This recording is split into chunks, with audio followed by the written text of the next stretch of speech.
ثقفی کے سامنے سعد اسود یہ جملہ کہتے ہیں، وہ چیخ پڑتا ہے، کہتے چلے جاؤ چلے جاؤ، یہ پیغام مجھے منظور نہیں ہے، چلے جاؤ یہ پیغام مجھے منظور نہیں ہے۔ جب عمر بن وہب ثقفی یہ چیخ رہا تھا، ان کی بیٹی ساری باتیں سن رہی تھی۔ فاطمہ عموماً عورتوں کا مزاج ہوتا ہے، اگر اجنبی کوئی آدمی آیا ان کی باتوں کو غور سے سنا کرتی ہے۔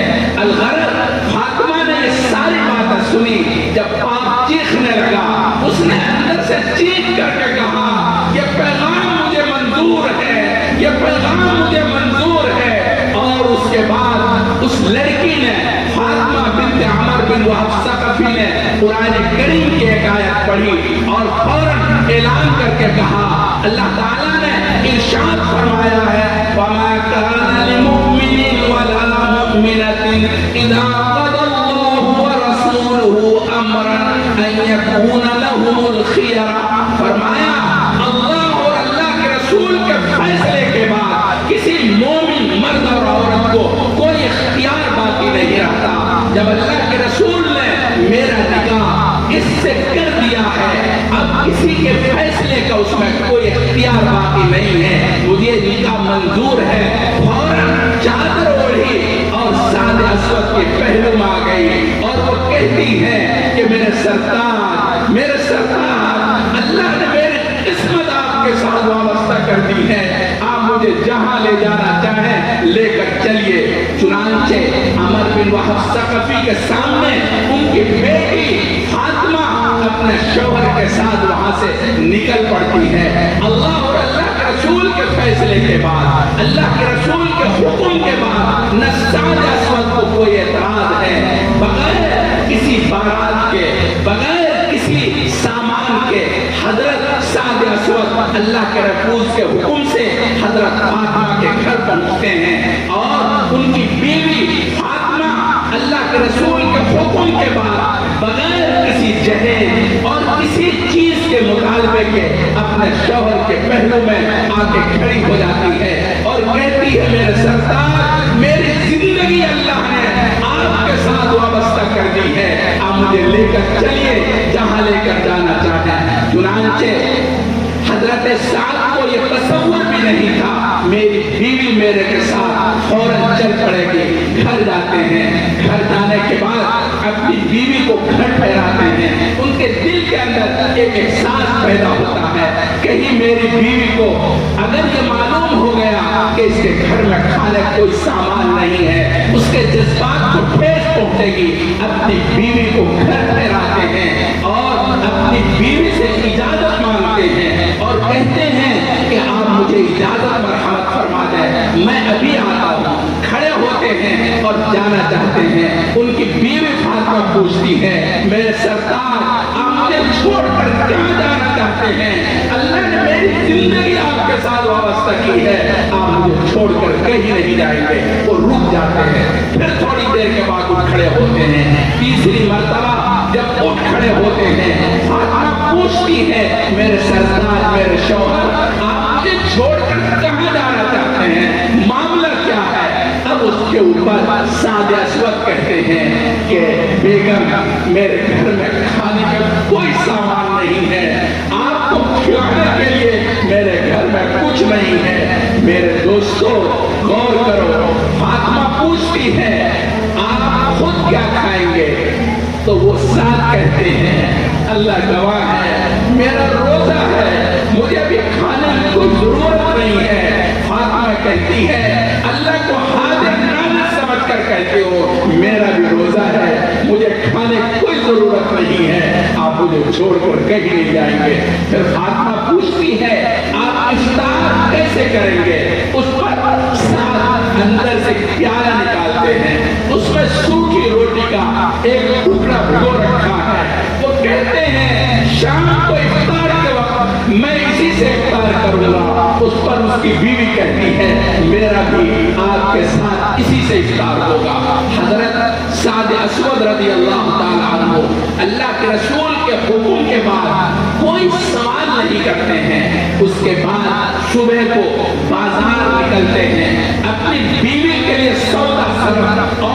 ضروریات خریدنے کے لیے مدینے کے بازار میں ہیں، اللہ کے رسول کی طرف سے ایک منادی اعلان کرتا ہے، اللہ کے رسول کا حکم ہے فلاں غزوے کے لیے کوچ کرنا ہے، فلاں غزوے کے لیے نکلنا ہے۔ صحابہ کرام رضوان اللہ تعالی علیہم اجمعین کے درمیان وہ اعلان ہوتا ہے۔ حضرت سعد جس پیسے سے بیوی کا سامان خریدنے آئے تھے، اسی پیسے سے غزوے اور جہاد کا سامان خریدتے ہیں، اور وہیں سے اللہ کے رسول کی خدمت میں حاضر ہوتے ہیں، اور آپ کے ساتھ غزوے میں تشریف لے جاتے ہیں اور شہید ہو جاتے ہیں۔ جب شہداء کی تلاش ہوتی ہے، اللہ کے رسول حضرت سعد اسود کی لاش کو پانے کے بعد بیٹھ جاتے ہیں، حضرت سعد کی لاش کو، ان کے سر کو اپنے ران پر رکھتے ہیں اور سر پر ہاتھ پھیرتے ہیں، اور عجیب جملہ ارشاد فرماتے ہیں لوگوں نے اس شخص کو پہچانا نہیں، اللہ تعالیٰ کے نزدیک اس شخص کا ایمان اتنا مقبول ہے، اگر اس کے ایمان کو مدینے کے 70 لوگوں پر تقسیم کر دیا جائے، اللہ تعالیٰ سب کی مغفرت فرما دیں گے۔ میرے بھائی، کہنے کا حاصل یہ ہے، اللہ کے رسول صلی اللہ علیہ وسلم کے صحابہ اللہ کے رسول کے حکم کے بعد، اللہ کے رسول کے ارشاد کے بعد اس سے آگے ایک انچ نہیں بڑھتے تھے۔ یہی پیروی کا مطلب ہے۔ اللہ کے رسول صلی اللہ علیہ وسلم کی پیروی کرنے والے ہمارے اکابر دیوبند، علماء دیوبند، اللہ تعالیٰ نے ان لوگوں کو اللہ کے رسول کے تابعدار ایسا بنایا تھا، اپنی زندگی کو داؤ پر لگانا پسند کرتے تھے، مگر اللہ کے رسول کی سنت کے خلاف کرنا پسند نہیں کرتے تھے۔ حضرت شیخ الاسلام مولانا حسین احمد مدنی رحمت اللہ علیہ، آپ نے سنا ہوگا وہ دارالعلوم دیوبند کے اندر بخاری شریف پڑھاتے تھے، اور آپ نے سنا بھی ہوگا، شاید ہم نے ٹیپ کی مدد سے سنا ہے، وہ پڑھاتے تھے اور ٹھہر کے بولا کرتے تھے۔ آپ کا درس ٹیپ میں موجود ہے، وہ اس طرح پڑھاتے تھے، کتاب المغازی، المغازی جمع ہے مغزہ کی، اور ٹھہر کر بولتے تھے۔ اخیر سال کے اندر بخاری شریف کا سبق بہت ہوتا تھا، اور رات کے بڑے حصے تک ہوتا تھا۔ ایک شاگرد نے کہا، حضرت اگر آپ تیز بولا کریں اور جلدی جلدی بولا کریں تو ایسی صورت کے اندر سبق کی مقدار بڑھ جائے گی، سبق زیادہ ہوگا، مگر آپ ٹھہر کر بولتے ہیں، جس کی وجہ سے سبق کم ہوتا ہے۔ حضرت شیخ الاسلام مولانا حسین احمد مدنی رحمت اللہ علیہ نے فرمایا کہ بھائی تم کیا سمجھتے ہو، یہ یوں ہی میں بولتا ہوں اور اسی طرح میری زبان ہے، ایسا نہیں ہے، میں نے مشق کی ہے۔ محبوب صلی اللہ علیہ وسلم، جناب رسول اللہ صلی اللہ علیہ وسلم ٹھہر کر بولا کرتے تھے۔ حضرت عائشہ صدیقہ رضی اللہ تعالیٰ عنہ بیان فرماتی ہیں، آپ علیہ السلام تکلم فرماتے، ایک ایک لفظ کو الگ الگ کر کے تکلم فرماتے، اور ہر طرف رخ کرتے تاکہ سب کو اچھی طرح سمجھ میں آ جائے۔ حضرت شیخ الاسلام کہتے ہیں، عزیز بچوں، میں نے بڑی مشکل سے اس کے اوپر قابو پایا ہے، میں نے اپنے محبوب صلی اللہ علیہ وسلم کی سنت کی پیروی کی مشق کی ہے، لہذا اس کے خلاف نہیں ہو سکتا۔ حضرت شیخ الاسلام مولانا حسین احمد مدنی رحمت اللہ علیہ نے اپنے چمن کے اندر کیکر کا درخت لگوایا۔ لوگوں نے کہا، حضرت لوگ چمن کے اندر پھول لگاتے ہیں، پھلواریاں لگاتے ہیں، گلاب لگاتے ہیں، چمبیلیاں لگاتے ہیں، چمبا لگاتے ہیں، آپ نے کانٹے کا درخت لگا دیا، یہ کیکر اور ببول کا درخت لگا دیا، یہ آپ نے کیا کیا؟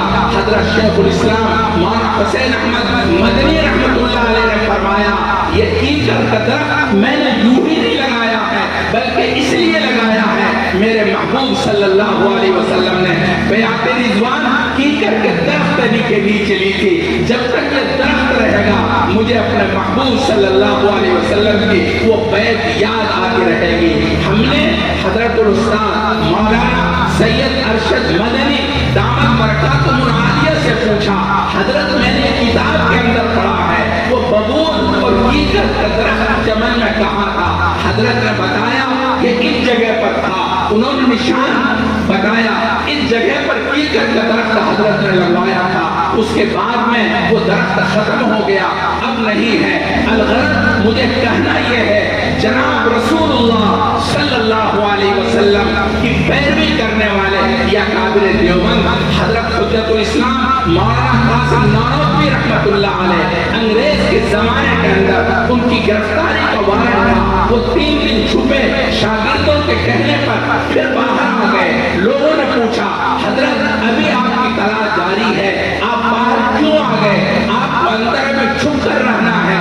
اس پر حضرت حجت الاسلام مولانا قاسم نانوتوی نے فرمایا سب کچھ ہو سکتا ہے مگر اب چھپنا نہیں ہو سکتا۔ میرے محبوب صلی اللہ علیہ وسلم دشمنوں کے خوف سے غار ثور کے اندر 3 دن تک روپوشی اپنائی تھی، اس کے بعد آپ باہر نکل آئے تھے۔ اب قاسم کے ساتھ جو کچھ ہونا ہوگا ہو جائے گا، قاسم کی جان جا سکتی ہے مگر اپنے محبوب کے خلاف عمل نہیں ہو سکتا۔ میرے بھائی مجھے کہنا یہ ہے یہ اکابر دیوبند جناب رسول اللہ صلی اللہ علیہ وسلم کے سنت کے ایسے پیروکار تھے۔ یہ اکابر آپ کیا سمجھتے ہیں؟ اکابر دیوبند میں وہ تمام لوگ مراد ہیں جو دیوبند سے جڑے ہوئے ہیں، چاہے کوئی شخص ہو۔ سیرت حلبیہ کے اندر ایک واقعہ لکھا ہے، واقعہ یہ لکھا ہے کہ ایک مرتبہ جناب رسول اللہ صلی اللہ علیہ وسلم عید کے دن اپنے گھر سے عمدہ کپڑا پہن کر عیدگاہ کے لیے نکلے۔ وہاں آپ کے گھر کے سامنے ایک میدان تھا جس میں بچے کھیل رہے تھے، خوشیاں منا رہے تھے، اچھل کود کر رہے تھے۔ اسی کے درمیان ایک بچہ تھا جو بغیر کپڑے کے ننگا بدن کنارے بیٹھا ہوا تھا، بدبودگی کی حالت میں تھا، غم زدہ تھا۔